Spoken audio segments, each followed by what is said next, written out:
Hey YouTube, we should talk about HeroForge. $2.7 million raised for 3D printed color miniatures, like this one.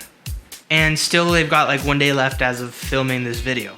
Definitely the biggest 3D printing tabletop related Kickstarter that we've seen to date. I think that this Kickstarter means a lot for our little hobby, so I want to talk about it, and I want to talk about some other trends that we're seeing that are going to be coming in 2020 and beyond, hopefully.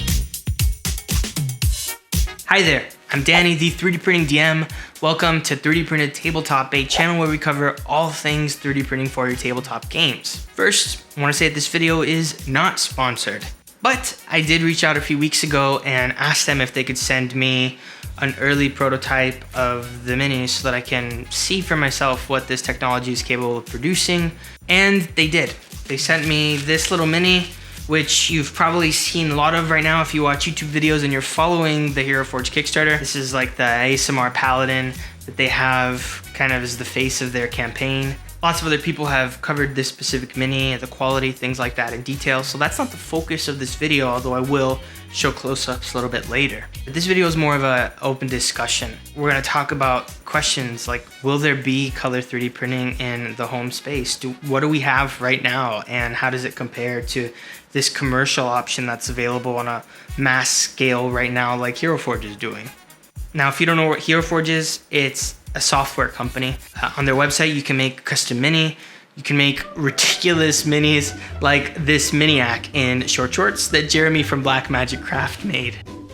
But really what they've got is the most options to make custom minis right now in the market. And very safe to say they have their own distinctive look and style at this point.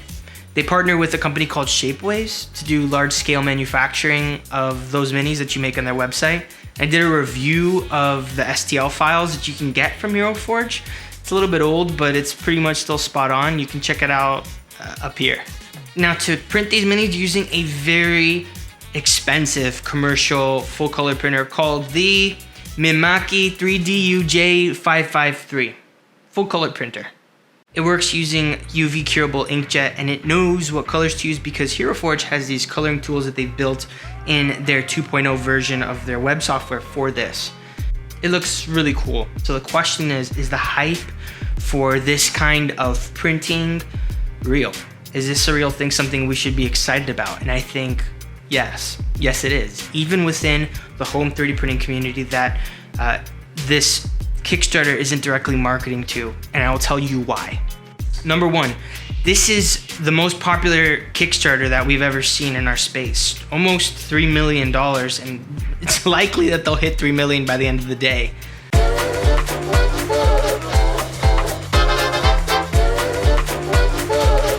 This shows companies that are looking to invest money, what the market is like, what the market demand is like for something like this. And if consumers want it, then there's a good chance that on the home level, people will want it too. And so we're more likely to see manufacturers invest money and resources into this type of technology that otherwise has been seen as pretty fringe. Number two is that there's a lot more people playing D&D than there are people that are playing D&D that also have a 3D printer, which is why it makes sense that HeroForge would market to the person who's playing D&D but doesn't have a 3D printer, doesn't want to do printing as a hobby, that would still be interested in this type of a model. It's why HeroForge has done so well up until this point. They capitalized on that market and they were first to market, and now they reap the rewards. If you're a hobbyist 3D printer, then you're probably asking yourself, well, will the digital downloads that they have, the STL files, will those include the color information? Their answer is a clear no, at least for now. But it is worth noting that they have a $50 pledge that includes 10 STLs, so you get them for $5 each. And it's got early access to those color tools that I mentioned earlier.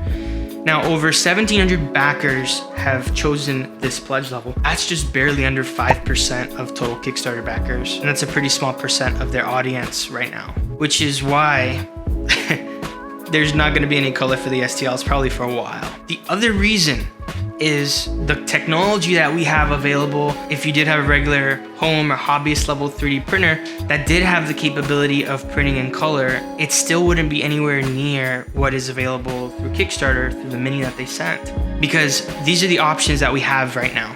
We have the Mosaic palette, and there's a Mosaic palette 2, and there's also Prusa's multi-material upgrade, the MMU. For both of those, you need filament in the colors you want, and you're limited to a few filament color choices, so forget true gradients, okay? And HeroForge would have to develop their software to work with these specific programs. The development cost would be cost prohibitive, to be frank. And if you're wondering what specifically that 3D printing and color at the home looks like right now as of today, here's some examples. And here's the HeroForge color mini that they sent me. And you can see something like the palette would do well with larger prints, with simpler color choices, okay? But with the inkjet, the options, it's just way more versatile, okay? Much more appropriate for minis in my opinion. I haven't seen any examples of people trying to print minis with the MMU because it's probably difficult. If it's difficult to print minis with a single filament type, I can imagine what it's like with 4 or 5, right? It would probably cause more problem than it's worth at the moment with what we have. That's not saying it's impossible, but probably not likely it's gonna catch on quite like an inkjet printer would.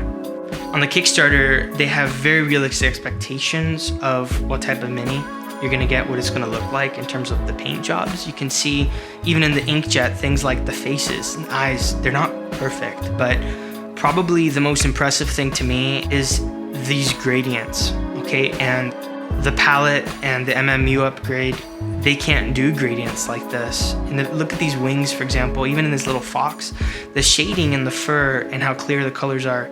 To me, it's actually really impressive at this little size. And after several years of 3D printing, I am really pretty impressed. So when might we see color printing like this in the home? When are we gonna get our version of an upgrade? Well, I'm not sure, and I wish I was. But for reference, from the time the Prusa i3 hit the market in 2012, it took about 5 years for those clones to really hit the market in full force and bring that price down significantly. And it's what took other companies to start noticing and getting in on that, and it's why we have like 1 billion Prusa i3 clones, because 1, that's open source, but 2, because it's taken companies that long to really kind of perfect the formula of making their own version, which is what the Ender 3 is, which is what the CR10 were, right? All of these printers that are now very popular in our community, they all started with this original design that they kind of took and then made their own modifications to make it their own. We've seen a similar kind of lowering in price with the UV resin printers over the past, I want to say 2 to 3 years, and there's no reason to assume that that's going to stop. I don't think that in 5 years though we're going to get color inkjet printing, but there's no question that the printer prices have gone down significantly and technology has kind of adapted. So who knows? Maybe we will see it in less, but I'm gonna say maybe 5 to 10 years we might start to see this type of technology in our space. Would be really cool. The other barrier though to this being successfully implemented in the home is that you need software that tells it exactly what to do, and that can be difficult. Companies would have to adapt this into their slicers that currently exist, or they'd have to make new slicers that have this technology, which is pretty much what Mosaic has done. It doesn't mean it's impossible, but it's definitely one more barrier that's just making this type of transition in tech a little bit harder. Overall, I'm really impressed with what HeroForge has done, the stretch goals they've shown, and the quality of this mini. I think my players would love this quality, and I think most of HeroForge's average consumer out there that isn't like a painting pro is gonna love it too. It's definitely pricey, but this would make a beautiful gift. I am really looking forward to seeing what HeroForge's competitors do over the next year or two. Eldritch Foundry, Desktop Hero 3D, Anvil Miniatures. I hope to see more of pushing in this type of innovative direction for the 3D printing world. Maybe even catering to our community if that's something that we start seeing in the future. It would be really cool to see manufacturers like Elegoo and Anycubic and Creality jumping in and giving this type of tech a shot. I think it would be a game changer, but that's up to them to decide. I'd also like to hear from you. Do you think I'm right? Do you think I'm wrong? Is there another trend you think will come that is gonna come before color in the home? Let me know in the comment section below. If you'd like to support the channel, the best way to do that is via a late pledge, and there's also Patreon as well. I appreciate your support either way. Thanks for watching everyone. Happy printing and happy gaming.